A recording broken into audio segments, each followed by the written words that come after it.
What's up, everybody? Thank you so much for coming back to my classroom. Mr. Ahamad is here with another update for you about the Black Studies program here at Taconic High School. Now, what I actually have to talk about today isn't so much about my students in my class at all. It's more so about Black male students here at Taconic High School.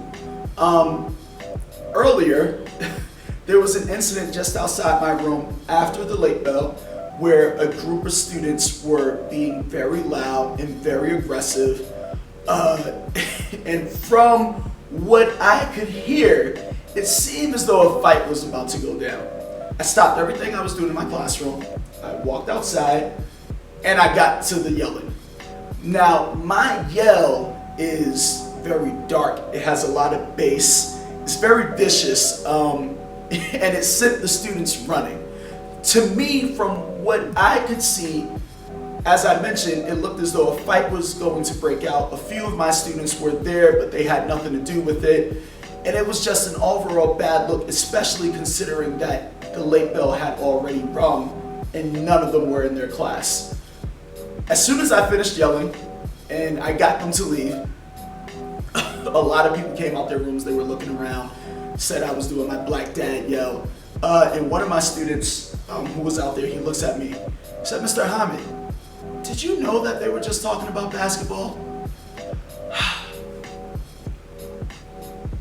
And for me, I felt kind of crazy because being a young black man myself, I pride myself on knowing how young black men communicate. So I like to step in to try to, explain, almost translate whenever it's needed between our black students and our white teachers. But I couldn't tell. With swear words flying around, with people getting in each other's face, with them getting so loud, even listening to the conversation. Where I was, I could have heard someone, I could have sworn that I heard someone say, "I'll punch you in your face." And maybe I'm projecting. But the point is that I couldn't tell that they weren't seriously about to engage in fisticuffs. Now that's a problem. And the reason why I'm bringing this up on my blog for the Black Studies program here at Taconic is that we recently went over code switching. And I know that our students have heard it a lot. I know that since The Hate U Give has come out in theaters, we keep talking about it. I know that our students here in this county and in this community, they attend predominantly white schools. So it's not new to them. But please let me explain why it's so important. The school, and especially the halls in the classroom, it's just not a place for slapboxing, airboxing, for the aggressive undertones in these conversations, even if they are just having fun. I know that that's how they're expressing themselves, and I want them to feel safe doing it. But understand that as a teacher, my identities clashed in this situation. Yes, I am a young black male, and I know what it's like to talk to your friends outside of class and on the street. I am also an adult that's a teacher, and for me, my priority in the school has to be safety for everyone. And if something doesn't look safe, then I have to step in. Now, I don't want these students to think that I have it out for them, but they need to understand, and parents and community members, please do your part in explaining this, that I have a role to play.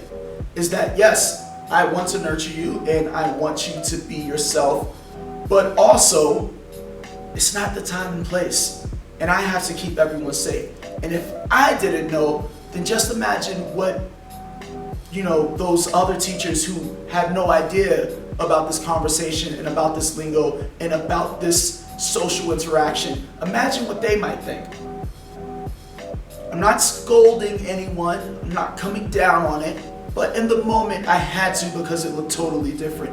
Please use your head when you are engaging in these debates or when you're having fun. There's a time and place. School hallway, the school classroom, those are definitely two places to not do it. Not that way. Please keep this in mind. Time and place for everything. We don't want you to negotiate too much of who it is that you are, but please Learn to be a scholar, learn to be a professional. Do it now because someone may not take the chance on you further down the line.